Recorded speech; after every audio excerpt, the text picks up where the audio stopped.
Hello there, welcome to my review of the Rockford Files, Season 4, Episode 14, The Attractive Nuisance, written by Stephen Cannell and directed by our Colombo connection, Dana Elcar, who previously acted in Any Old Port in a Storm.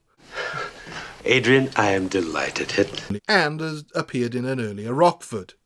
The episode begins with Jim fixing a grand opening sign to a new trucker cafe, Rocky's Summit Inn. A new business venture for Rocky that doesn't seem to be going that well. It also appears the place is being watched by a mysterious stranger.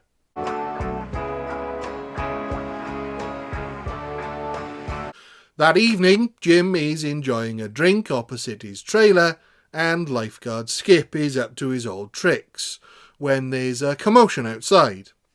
Someone has fallen off Jim's roof, and it's not long before a literal ambulance chaser appears to cash in on the accident. The guy watching Rocky's restaurant is also on the scene.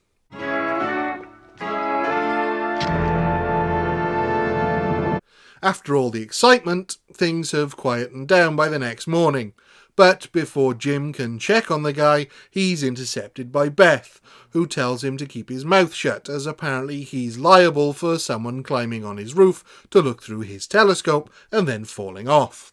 Jim, whatever you do, don't tell him you're sorry. Oh, I'm sorry, Mr. Weinstock. Beth is convinced it's a scam when she finds out who the victim's lawyer is, and Jim has a stalker, straight from the cast of The Untouchables. You tell him I'm turning the heat up under a popcorn machine. I'm going to need some downfield blocking. While it's still unclear as to where this story is heading, with the combination of the mystery gumshoe and the spurious accident claim not adding up to much, either apart or together, there's plenty of character development and setup. It's neatly explained that the telescope is Rocky's, and his new interest in stargazing and the restaurant biz comes from being part of a senior citizens social club, where he met his business partner and chef, Vince. And that Vince likes using a little too much garlic. This is Rocky Summit. Come on, gear jammers on I-5. Hey, the chili, the stew, even the soup has too much garlic in it.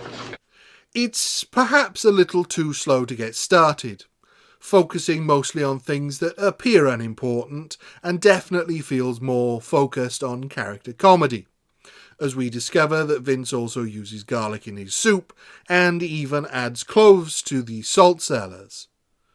Maybe I ought to take the cloves of garlic out of the salt cellars on the tables, huh? But he also reveals that someone tampered with the cafe's fuse box, and Jim notices the car of the guy who's been tailing him for the second time. So the story elements do start to pick up. Said figure is attempting to break into the cafe, but when Jim grabs him, someone takes shots at them both and he gets away. Things get really weird when the two guys shooting at Jim find out that he's Rocky's kid and just let him go. Okay, get lost, Rockford. And then the stranger turns up at Rocky's to threaten him. You're through. I'm going to get you the last thing I do. You understand what I'm saying, mister? We've gone from storytelling at a snail's pace to storytelling at the pace of a rocket-powered snail thrown off a cliff strapped to a brick. The old man in the rumpled suit has also bugged Jim's trailer, and while it might seem like he is just a nut, especially with his habit of eating dog food, this is actually a clever way to highlight that he's living in poverty. Over the years, there have been many reports of people in serious poverty resorting to eating pet food as a cheaper alternative to human food, being able to be consumed cold and without preparation, despite how disgusting that might sound. Some journalists have even written articles about how they had to turn to it in times of need, and it has led to different government or charity interventions at various times, so it's a shorthand for his situation, That, while on people's minds at the time the episode aired, might be lost on anyone watching who hasn't seen one of these stories crop up over the years. Jim finds out from Rocky that one of the armed guys might be Vince's nephew, Vinny, who's staying at a place behind the restaurant. But neither of them have any clue how this is all connected to the man that fell off Jim's roof, Bruce Weinstock, or if it is connected at all and is just a series of weird coincidences. We then get a little more info on the mystery man, Eddie, who makes a call to a guy named Benny and wants Jim put on ice, just as Jim decides to break into Bruce's place. At Bruce's, he finds some bugging equipment, before being accosted by two goons, but quickly escapes. While the plot at this point isn't much clearer, we have now been given some clues that nothing is as it appeared in the first act. It's clear Bruce was not tempted onto Jim's roof by the idea of doing some amateur astronomy. It's also clear that Eddie might be long in the tooth, but he's still a sharp investigator who knows how to hold a grudge. And it's clear that Vinny is up to the sort of no good that requires being armed. Although why this is all happening is still as clear as mud. It's another risk that the show is willing to take in its most experimental season so far, as we really have to trust in the writing more than we ever have. To assist with that, there's a lot more of Rocky than usual in this episode, but without having him be in any real danger. And by kicking the whole thing off with the spurious lawsuit that I imagine most people would balk at, it also allows us to dislike Bruce before we know for sure that he's up to no good. It's this balance of familiarity with characters, a few well-worn tropes, and an injustice that we have a natural distaste for that allows them to be so vague with the plot elements for 2/3 of the episode, giving us other things to focus on. Jim pays a visit to Bruce, who he catches enjoying himself more than a man in such pain should, and uses the information he's gathered to turn the screws, getting Eddie's full name, Eddie LaSalle. Jim gets into Eddie's apartment, but is caught by Eddie and discovers that Eddie isn't just playing an untouchable, but might just have been one of them. Nessie? Well, let me put 50, maybe more of you smartheads in a fruit jar. While it doesn't make much sense to Jim at first, Eddie explains that he's been on the case of mob boss Capo Bianco for years, ever since he got out from under a string of charges, and has finally tracked him down again. He is Rocky's new business partner, Vince Whitehead. Eddie marches Jim down to the federal building, where he is of course released because Eddie isn't an agent anymore and Jim hasn't really done anything wrong, despite his dad being in business with a mob boss. With the FBI not willing to do anything, including pursuing Vince, it's not entirely clear if he's actually wanted for anything or not at this time. But that's not quite good enough for Jim, especially if it puts his dad in danger. So he speaks to Eddie and is convinced to check on Vince. It seems Vince is retired, although still keeps his hand in just as much as Eddie. And Jim thinks that he and his nephew, Vinny, might be up to no good on the land behind Rocky's cafe.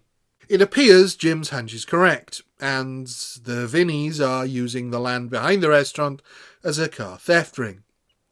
But Eddie wants to nail the capo, which he might have just had a chance to do had he and Jim not been caught.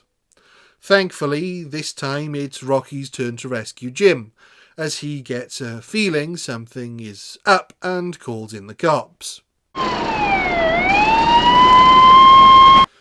There's no denying that this is an odd episode that feels as if it's a script for a different show adapted for a Rockford Files. The Eddie LaSalle revenge plot feels like it's the part 2 of an Untouchables episode that never aired, when the mob boss gets away and we return to find that years later the hero agent hasn't given up. having had it consume his life. But that doesn't quite work because the mob boss, up to a point, seems to have genuinely retired until he's pulled back in at the end. It would have made more sense if Rocky's cafe had been inexplicably busy, despite the overly garlicky food, rather than perfectly explicably quiet, with Vince running it as a front for his nephew's chop shop while Rocky's name is on the deed. The phony lawsuit also does little to add to the story, as it's so inconsequential to the plot, beyond the bug clue which Jim could have easily got another way. There are hints at an interesting theme during the epilogue where the three seniors are holding court amongst their younger colleagues from the world of law enforcement, crime and trucking. But this theme of listening to and appreciating older members of society is kind of lost amongst the rest of the plot, and it would have been far more successful had it focused on how these three men were all correct throughout the episode in their different fields of expertise, but how no one listened to any of them. It's also a sad end to Beth Davenport's character, as this is her last episode until the later revivals, and she goes out with a whimper rather than a bang. Her previous episode would have been a much better send-off than this, where she flits in and out and doesn't really do much. Jim, I think we ought to forget it. Despite generally enjoying the episode and some of the risks it took, for me it was a little unsatisfactory, and should have been so much better, especially with it being Beth's last episode. So for me it's a 3 out of 5. Thank you. Goodbye.